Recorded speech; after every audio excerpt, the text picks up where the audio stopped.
Hello दोस्तों, उम्मीद करती हूँ आप सब अच्छे होगी। लोहे की दुकान में अपने पिता के साथ काम कर रहे एक बालक ने अचानक ही अपने पिता से पूछा, पिताजी इस दुनिया में मनुष्य की क्या कीमत है। पिताजी एक छोटे से बच्चे से ऐसा गंभीर सवाल सुनकर हैरान रह गए। फिर वे बोले, बेटे, एक मनुष्य की कीमत आंकना बहुत ही मुश्किल है, वो तो अनमोल है। बालक बोलता है, क्या सभी उतना ही कीमती और महत्वपूर्ण है। पिताजी बोले, हाँ बेटे। उस बच्चे को कुछ समझ नहीं आया। उसने फिर सवाल किया, तो फिर इस दुनिया में कोई गरीब तो कोई अमीर क्यों है, किसी की कम रिस्पेक्ट तो किसी की ज़्यादा क्यों होती है।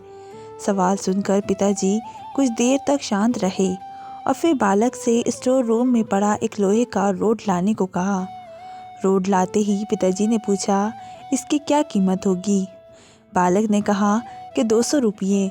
पिताजी ने उस पर जवाब दिया, अगर मैं इसके बहुत से छोटे छठे कील बना दूँ तो इसकी क्या कीमत हो जाएगी। बालक कुछ देर सोचकर बोला, तब तो ये और महंगा बिकेगा, लगभग 1000 रुपये का।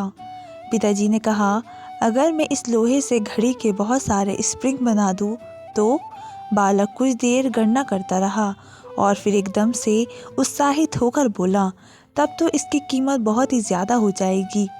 फिर पिताजी उसे समझाते हुए बोले, ठीक इसी तरह मनुष्य की भी कीमत इसमें से नहीं है कि अभी वो क्या है, बल्कि इसमें है कि वो अपने आप को क्या बना सकता है। बालक अपने पिता की बात समझ गया था। तो दोस्तों, अक्सर हम अपनी सही कीमत आंकने में गलती कर देते हैं। हम अपनी प्रेजेंट स्टेटस को देखकर अपने आप को वैल्यूलेस समझने लगते हैं, लेकिन हमेशा हमें अथाह शक्ति होती है। हमारा जीवन हमेशा संभावनाओं से भरा होता है।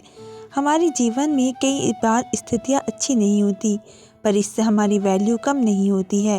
मनुष्य के रूप में हमारा जन्म इस दुनिया में हुआ है, इसका मतलब है हम बहुत ही स्पेशल और इम्पॉर्टेंट है। हमें हमेशा अपने आप को इम्प्रूव करते रहना चाहिए और अपनी सही कीमत प्राप्त करने की दिशा में बढ़ते रहना चाहिए। धन्यवाद दोस्तों।